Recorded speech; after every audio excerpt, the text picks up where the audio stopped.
dice el trapo más sucio, así en una ambivalencia espiritual, tratando de llevarnos a alcanzar supuestamente la gracia de Dios, o más bien el amor, la aceptación de Dios a través de ritos, a través de conductas, a través de comportamientos. Y mira que cuando tú pasas al cristianismo, muchas de esas cosas siguen.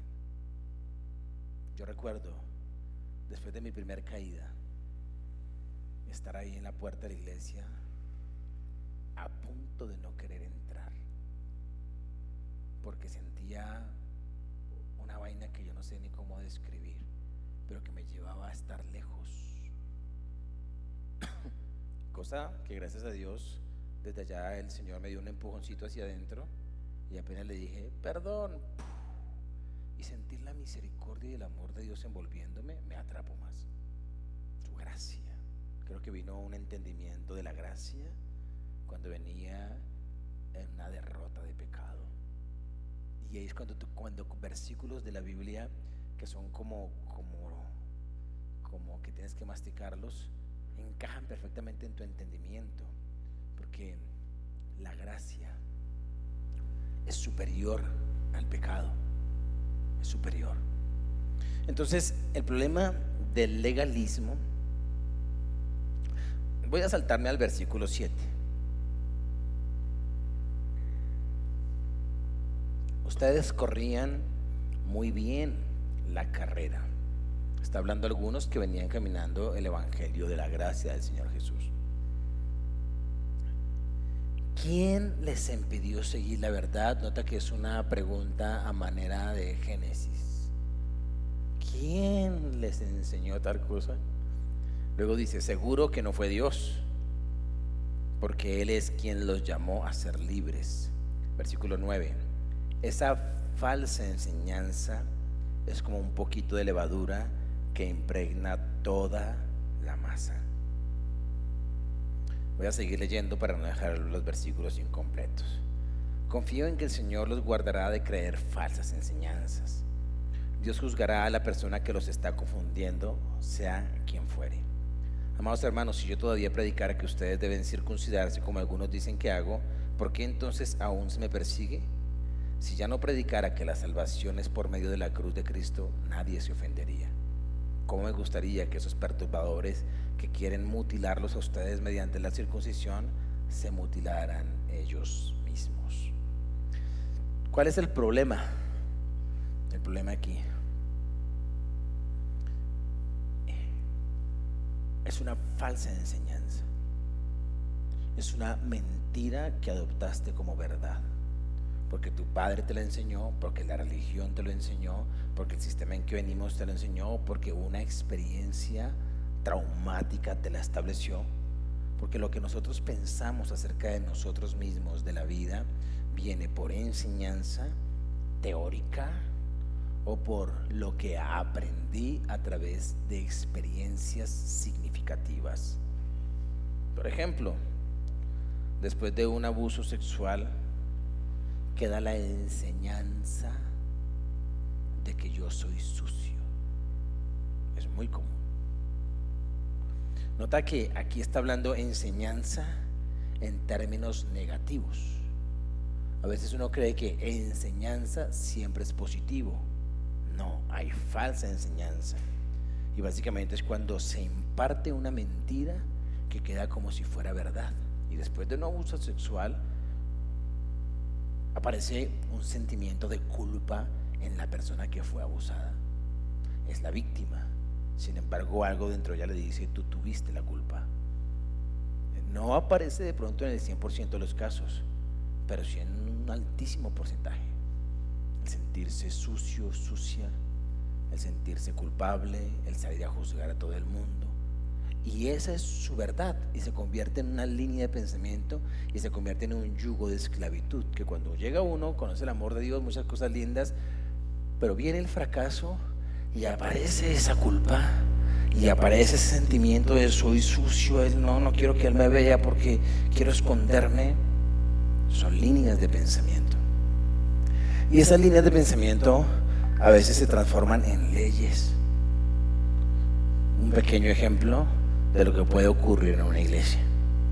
Yo recuerdo, y con respeto a la memoria de los valientes que nos antecedieron y que estuvieron en este lugar, pero yo encontré un libro de disciplinas.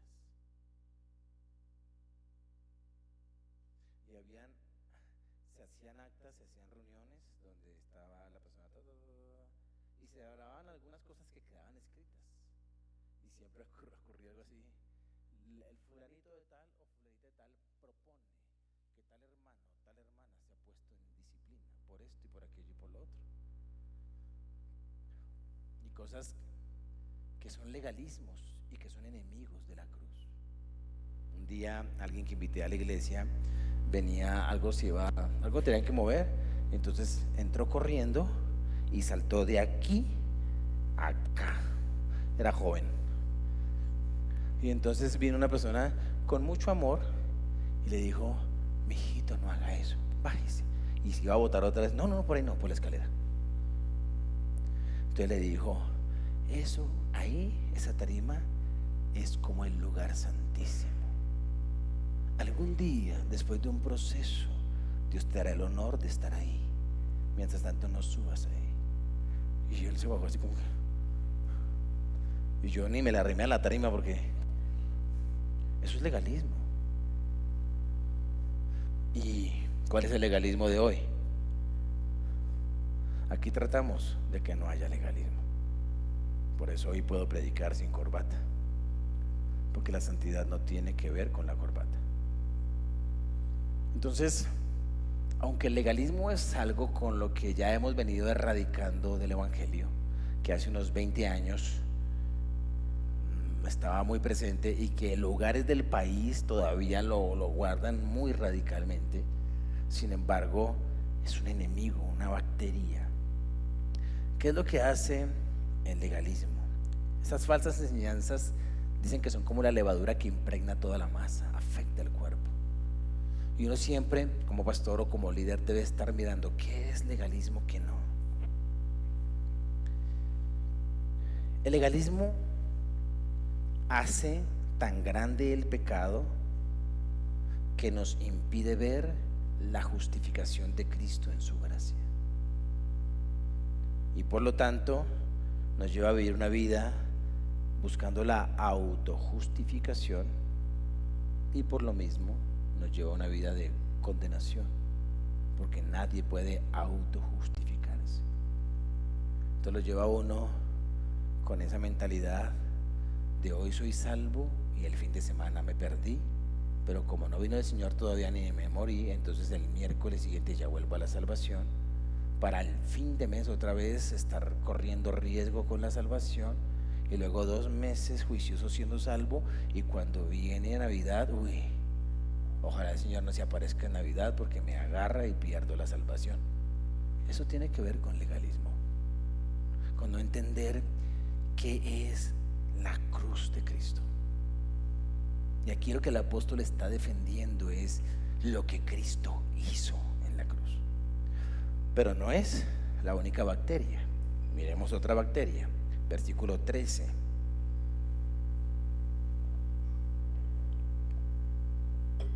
Pues ustedes, mis hermanos, han sido llamados a vivir en libertad. Y hace otra vez énfasis en esa libertad que es para todo cristiano, toda persona que está en Cristo. Pero no usen esa libertad para satisfacer los deseos de la naturaleza pecaminosa. Esta es otra bacteria del cuerpo que ataca lo mismo. Esta se llama libertinaje. Legalismo es la primera que la mencioné y creo que quedó clara. Y esta segunda es libertinaje. Y aquí él dice, es una frase muy amplia, para satisfacer los deseos de la naturaleza pecaminosa. Casi siempre los limitamos cuando decimos deseos de la carne, casi siempre se piensa en sexo. Ese está ahí, obviamente, pero es una amplia gama. La carne tiene una multitud de deseos, multitud. Y lo que hace el libertinaje es decir, soy libre, Dios me hizo libre, nadie me va a mí aquí a venir con condenación. Y entonces lo lleva a uno a practicar,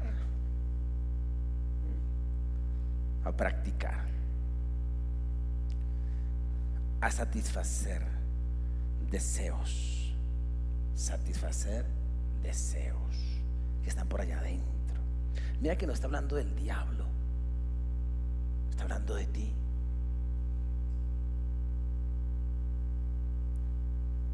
Luego dice, al contrario, usen la libertad para servirse unos a otros por amor. Pues toda la ley puede resumirse en un solo mandato: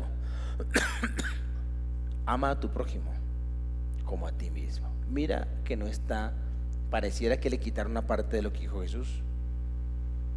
Jesús dijo, yo resumo la ley en dos. El primer y gran mandamiento: ama al Señor con toda tu alma, toda tu mente, todo tu corazón, toda su fuerza. Pero aquí el apóstol Pablo la resume en uno solo: ama a tu prójimo como a ti mismo. Entonces tienes que mirar la línea de lo que él está escribiendo, porque dice, no utilicen la libertad para satisfacer los deseos de la carne. Al contrario, sírvale al otro y ame al otro, porque de eso se trata la ley, de amarse, de amar a los demás como a uno mismo. Entonces nota que este cuerpo de Cristo en Gálatas, en Galacia, está teniendo un problema que tiene que ver con esta bacteria. El versículo 15 dice, pero si están siempre mordiéndose y devorándose unos a otros, tengan cuidado, corren peligro de destruirse unos a otros. Esta bacteria llamada libertinaje se puede convertir en una enfermedad autoinmune. ¿Qué es una enfermedad autoinmune? Cuando el cuerpo, el sistema inmunológico no funciona. ¿Por qué? Porque confunde las células con bacterias a atacar. Entonces lo que debería ser una bacteria para darle con todo el sistema, confunde una célula que es parte del cuerpo como si fuera una bacteria y activa todo su arsenal para atacar la misma célula. Es el cuerpo atacándose a sí mismo. Por eso no funciona el sistema inmunológico. Y esto es lo que está viviendo el cuerpo de Cristo allí, porque dice que se están mordiendo y devorándose. Mira lo que son esos deseos, esas pasiones intensas que llevan a morder y atacarse. Una pasión intensa no es solamente cuando está la pareja ya así, espelucándose. También cuando tú ves dos viejas agarradas de las mechas, eso es intenso. ¡Ah, suelte! Cuando ves dos chicos allá, eso es intenso. Si ves, mira lo que utiliza allí, mordiéndose. ¿Estás agarrado con alguien a mordiscos? Por lo menos algún mordisco un hermano te ha pegado. Yo sí he visto eso. Mis hermanos eran expertos mordiéndose. Cuando ves la lengua, eso es apasionado. Y eso es el cuerpo atacándose mutuamente. Y él dijo, ojo, porque aunque son libres, este libertinaje puede llevarlos a convulsionar, a destruirse como iglesia local. Está diciendo, la iglesia de los Gálatas puede destruirse unos con otros. No es que el diablo entró y los destruyó, es que entre ellos se destruyeron. Y si se dice a los Gálatas, pues también la iglesia Puerta de Esperanza corre el riesgo de destruirse unos a otros cuando entramos en este equivocado entendimiento de lo que es la cruz de Jesús. ¿Qué tiene que ver esto del libertinaje con esta situación? En este libertinaje aparecen sentimientos que atacan al cuerpo de Cristo. Pablo está atacando estos sentimientos. Pablo ataca la mentira, la falsa enseñanza, que es el virus del legalismo, pero ataca aquí sentimientos y pasiones que tienen que ver con el libertinaje. Eso es lo que el apóstol quiere atacar.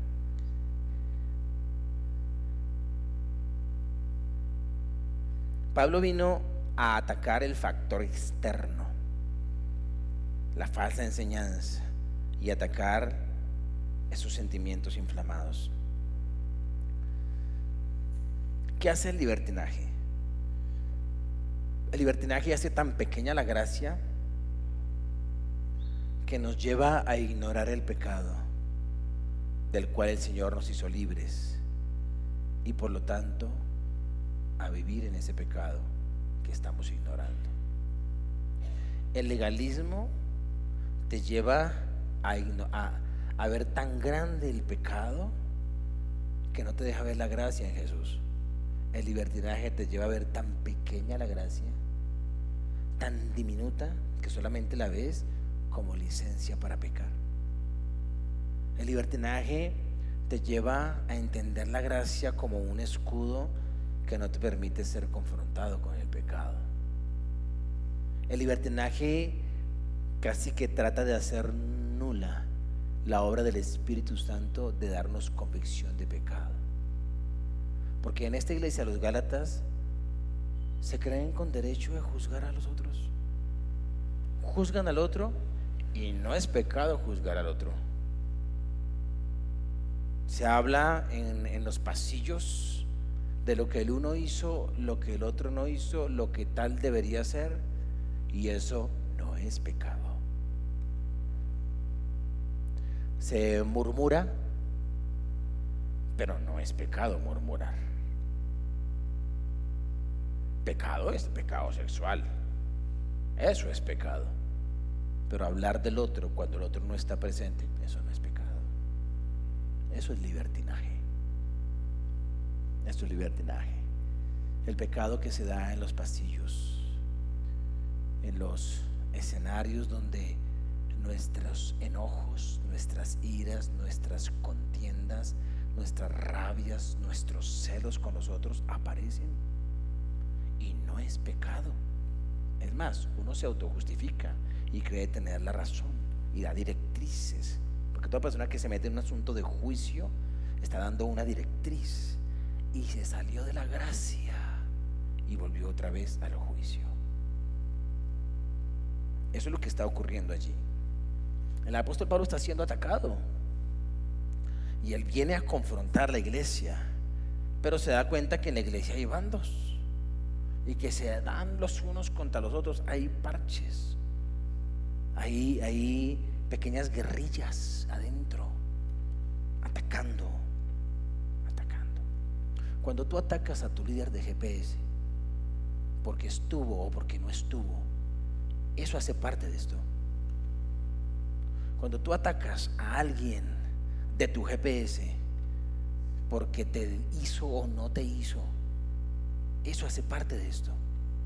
Y es el cuerpo alistándose a atacarse adentro. Es una bacteria que va contra el cuerpo. ¿Y por qué es libertinaje? Porque la convicción de pecado del Espíritu Santo no alcanza ya. Y viene, y después de haber adorado, después de haber juzgado, viene uno y adora sin haber pedido perdón antes. Una de las cosas que hace el Espíritu Santo es que tú te equivocas con alguien, con el otro, porque está resumiendo la ley en amar al otro como a ti mismo. Y una cosa que hace el Espíritu Santo cuando lo dejas trabajar en la gracia es que te lleva a sanar eso en tu corazón con el otro.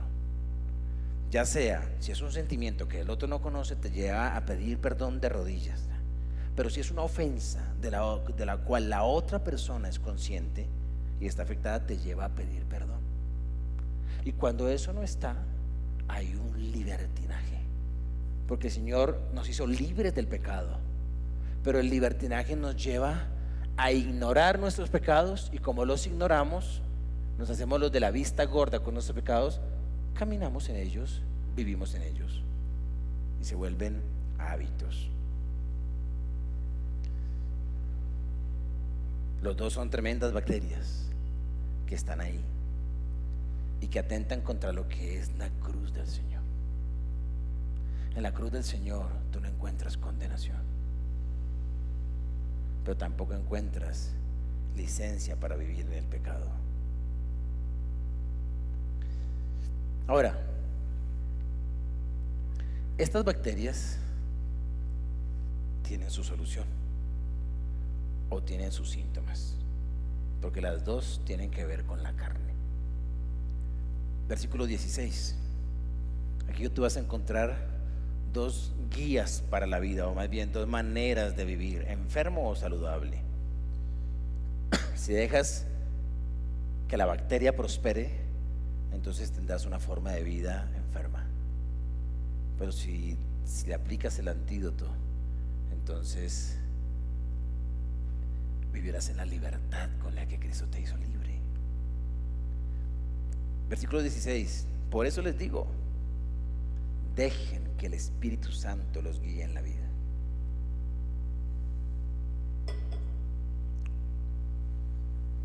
En toda la vida.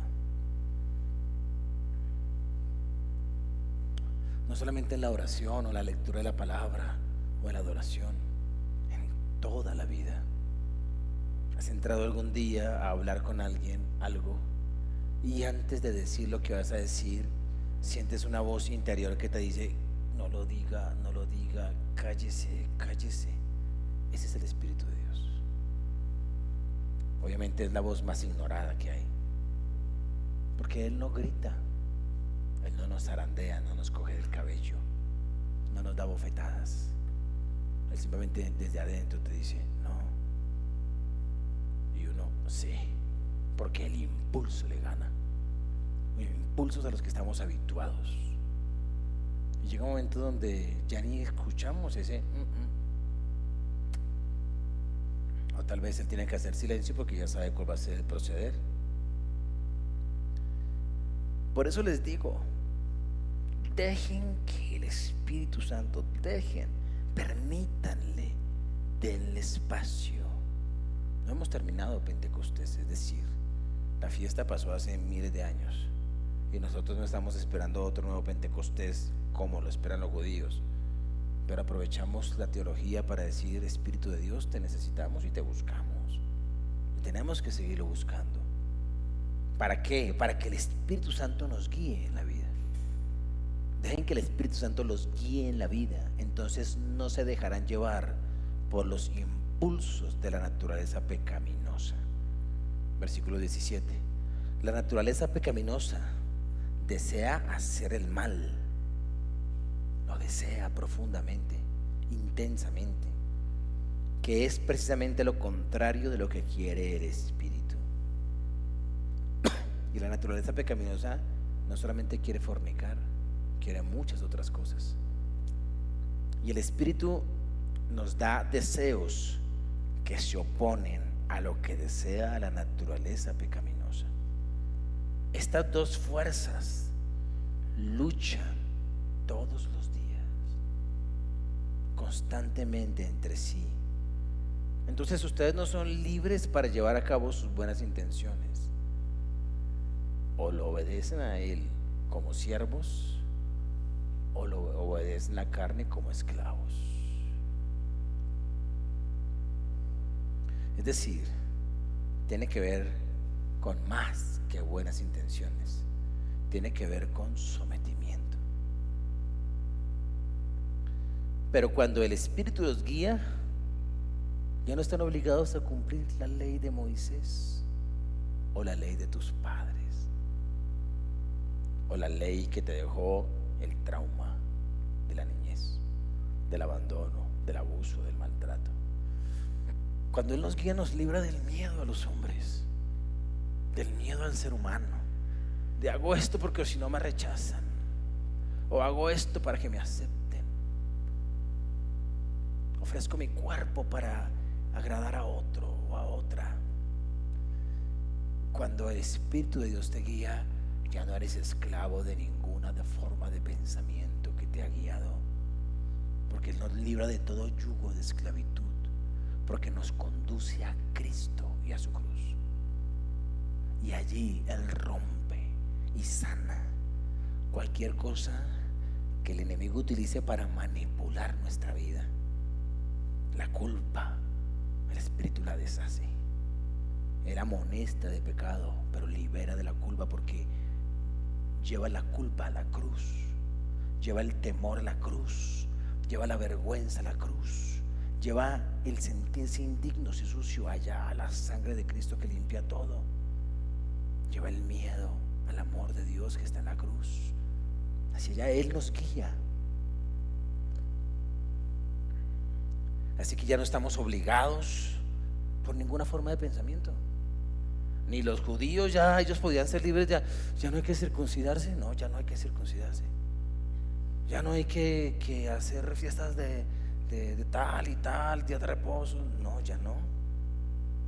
Guarda los principios. Y es más, el Espíritu de Dios te ayuda a cómo vivir de acuerdo con el Antiguo Testamento, porque es palabra de Dios lo que está allí, y principios que todavía debemos vivir, pero bien interpretados, sin legalismo.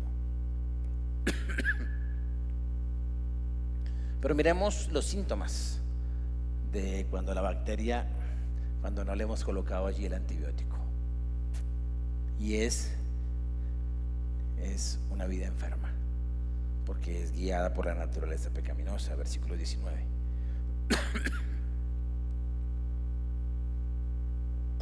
Cuando ustedes siguen los deseos de la naturaleza pecaminosa, los resultados son más que claros.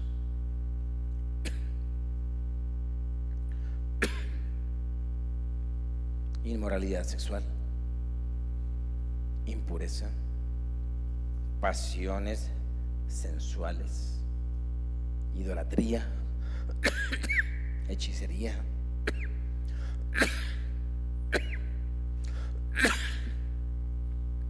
hostilidad, peleas, celos, arrebatos de furia, de ira, enojo,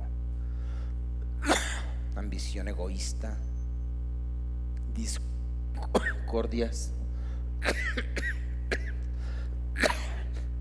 divisiones, envidia, borracheras,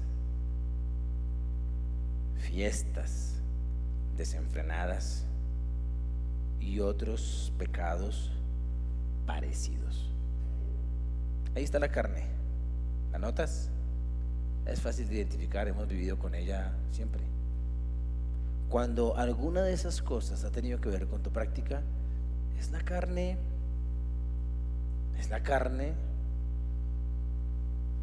La carne ignorante de la cruz, porque está hablando de cristianos. Cuando uno no ha conocido a Cristo, no tiene cómo combatir eso. Pero cuando tú conoces a Cristo,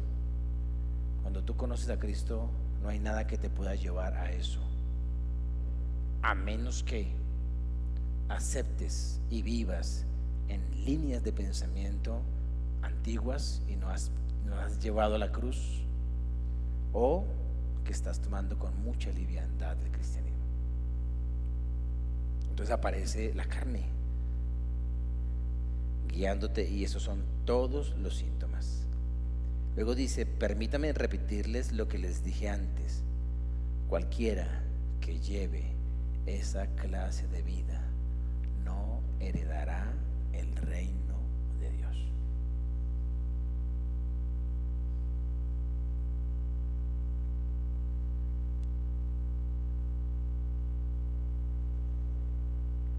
Y el reino de Dios es una promesa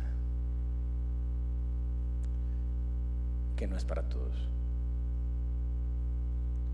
La salvación es por gracia, no por mérito. Pero el reino de Dios tiene que ver con caminar en la justicia de Dios. Y no puedo hacerte una división de lo uno con lo otro. Pero sé que hay personas que gozarán la vida eterna, pero no tendrán parte en el gobierno de Dios.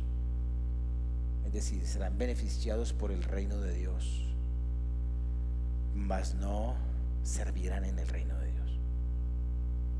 Porque el Señor hace, no quiero utilizar ningún término porque sería tal vez atrevido, pero una especie de selección, clasificación o más bien preparación para eso. Y aquí está diciendo, los que llevan esa clase de vida no heredarán el reino de Dios.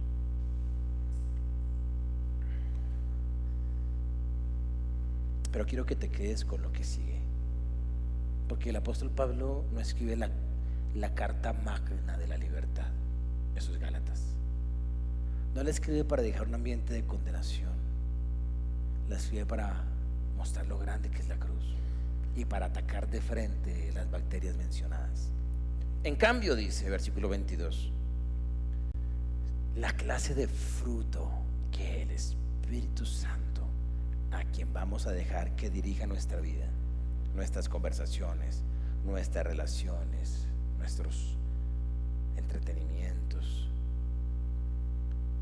la clase de fruto que el Espíritu Santo produce en nuestra vida es amor, alegría, paz, paciencia, gentileza, bondad, fidelidad, humildad y control propio. No existen leyes contra esas cosas. No hay nada que pueda atacar ni condenar eso. Y eso es cuando el Espíritu nos lleva a vivir una vida libre de condenación, es porque la culpa y la condenación de nuestros pecados Cristo las llevó. Pero además de eso, cuando nos dirige a la cruz, nos garantiza que podremos llevar una vida con estas hermosas características que no son otras que las de Él dentro de nosotros. Y Él está dentro de nosotros.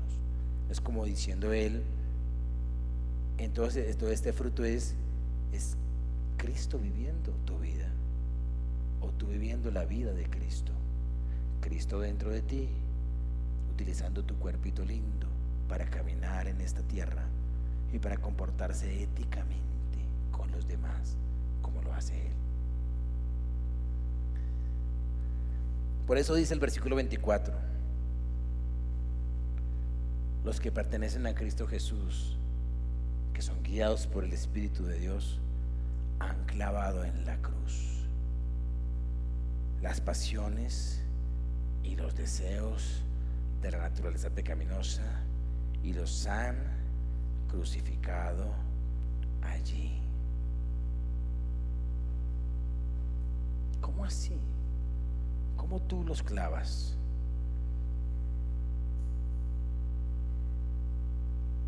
¿Cómo clavas esas pasiones bajas? Esos sentimientos, esos deseos, ¿cómo los clavas en la cruz? Permites que el Espíritu de Dios te guíe, y el Espíritu de Dios te va a guiar a la cruz. Ahora, lleva tu mente en este momento y tu corazón a la cruz. Llévalos. Visualiza al Cordero de Dios clavado en la cruz. Visualiza al Dios Hijo y permite que el Espíritu de Dios te lleve ahí, al Dios Hijo que lo entregó todo. Míralo ahí, desnudo, inocente, inmaculado, derramando su sangre por ti, llevando en su cuerpo la culpa, el pecado y la muerte. ¿Qué sentimiento brota en tu corazón? Dímelo. En este momento, ¿qué sentiste? Cuando tú vas a la cruz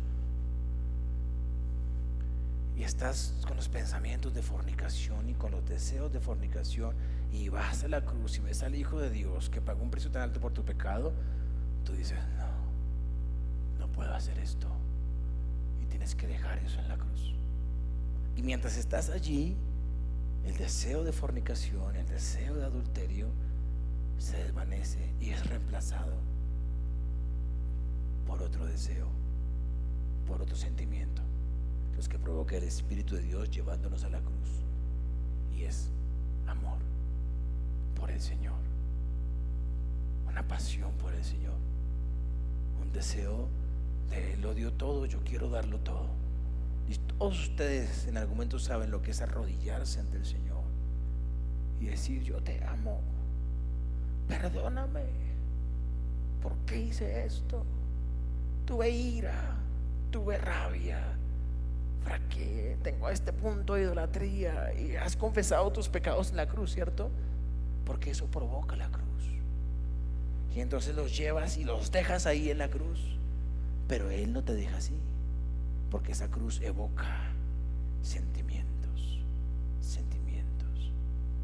Amy Carmichael habla acerca de cómo crece el amor hacia los otros cuando estás en la base de la cruz del Calvario. Entonces miramos al crucificado y nuestra carne queda crucificada con Él, y brota entonces el sentimiento que debe tener todo cristiano, un sentimiento de amor y de pasión por el Señor. Y la pasión por el Señor es más fuerte que las otras pasiones, es más fuerte. Y Él está diciendo, déjate guiar por el Espíritu y terminarás profundamente enamorado de Cristo. Por eso cuando le reclamamos, no estás viendo la cruz.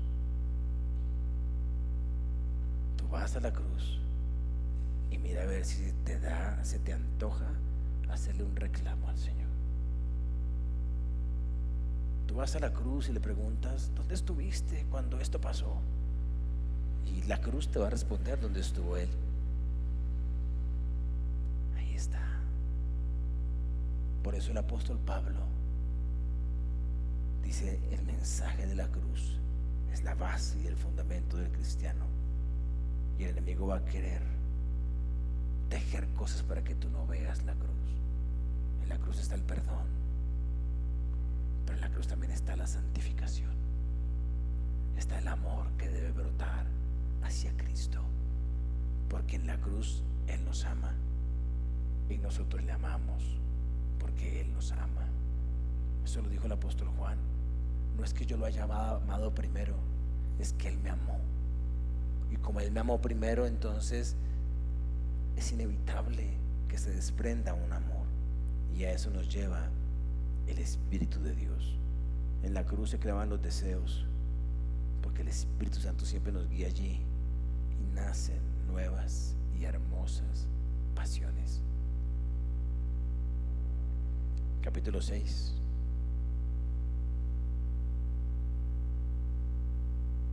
¿Y qué entonces de cuando pecamos? En medio de esto, de la gracia, en medio del legalismo y del libertinaje, ¿qué hacemos con el pecado? Con el pecado que sabe uno que hace y que cae, no siempre, pero a veces. Amados hermanos, si otro creyente está dominado por algún pecado, ustedes que son legalistas deberían condenarlo y estar promoviendo disciplinas, juicios y castigos. O leámoslo de otra manera, amados hermanos, si otro creyente que está dominado por algún pecado, ustedes que son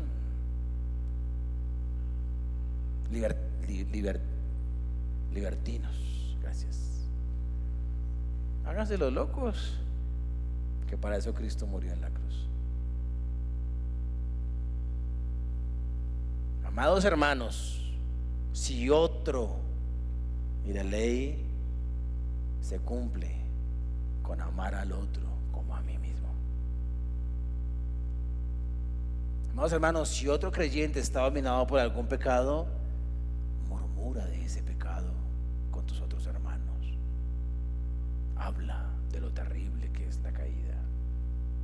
No. Amados hermanos, si otro creyente está dominado por algún pecado, ustedes que son espirituales, júzguenlo, porque tu discernimiento te lleva a juzgarlo.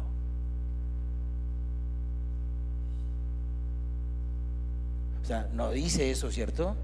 Pero ¿por qué hacemos todo eso? Todo el tiempo es lo que hacemos.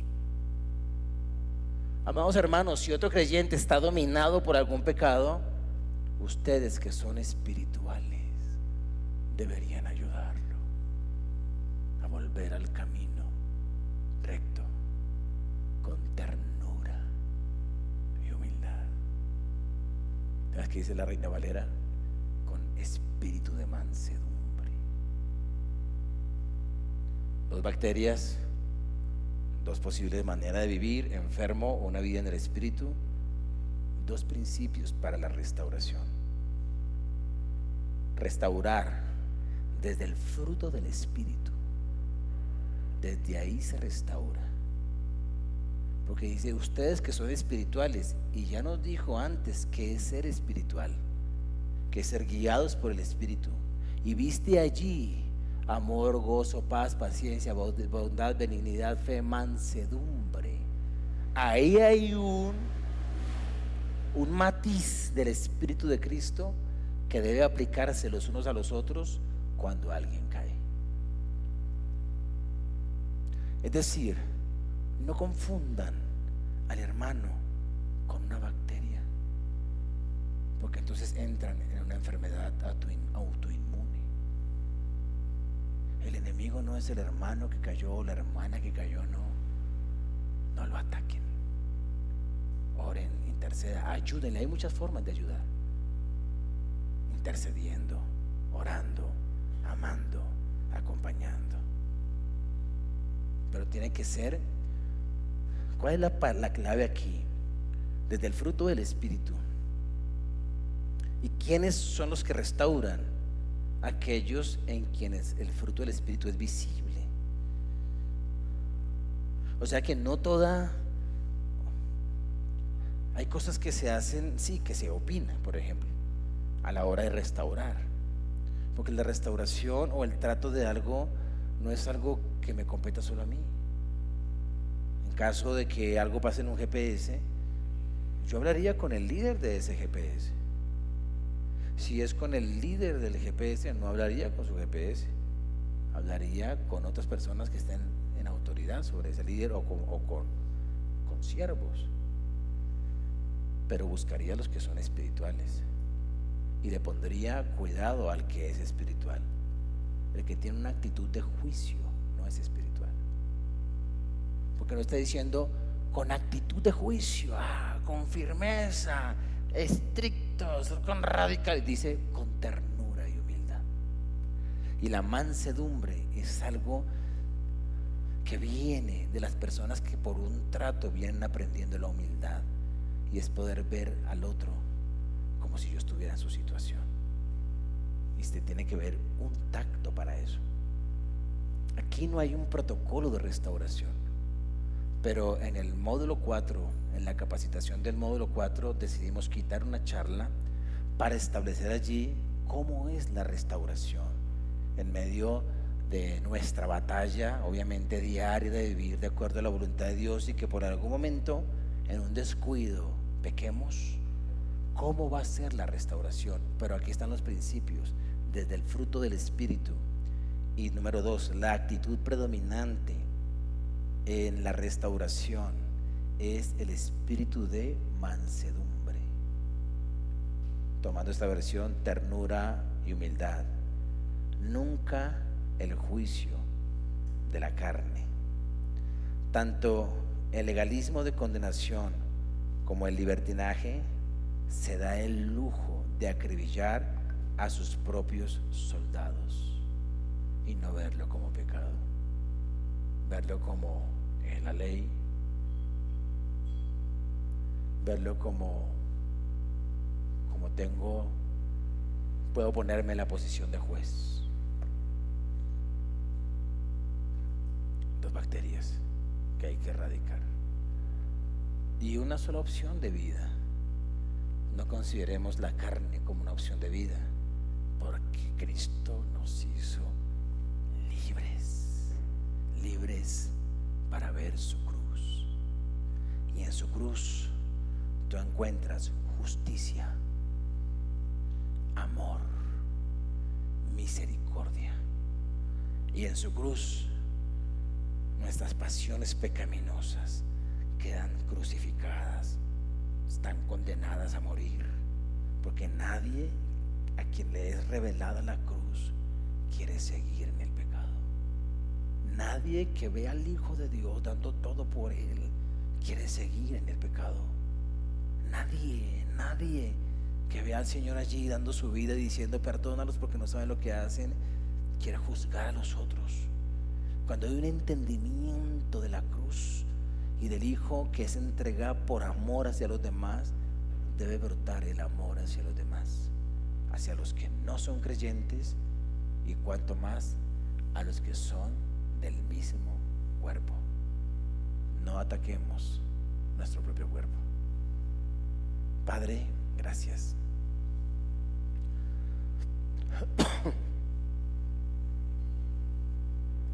Gracias, Señor.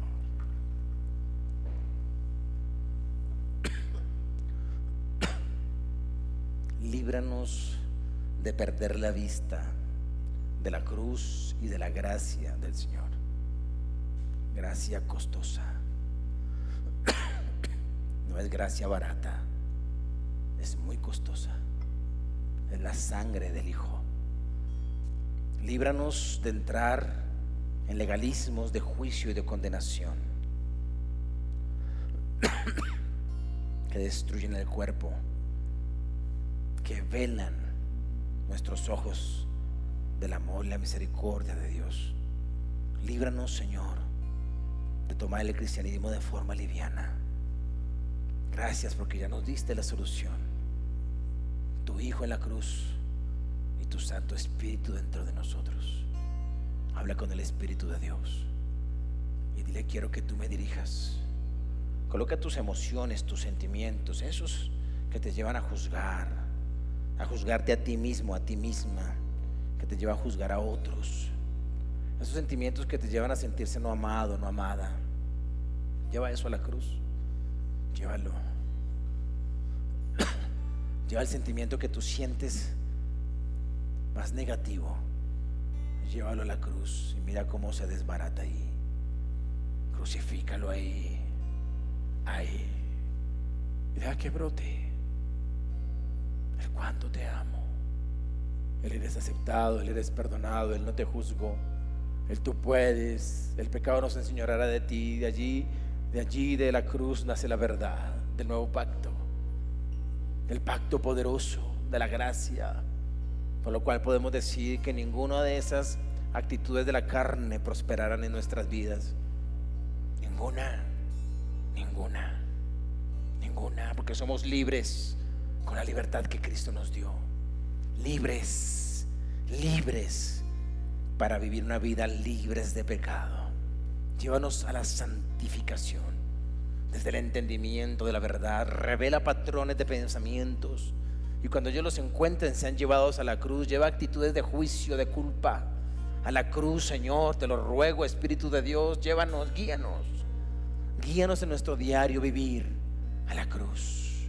Guíanos en nuestro diario vivir a la cruz, a la cruz, a la cruz, a la cruz de Cristo, donde somos amados, perdonados y justificados, y por ello caminamos en pasión, en amor, en fidelidad hacia ti y en mansedumbre hacia los demás.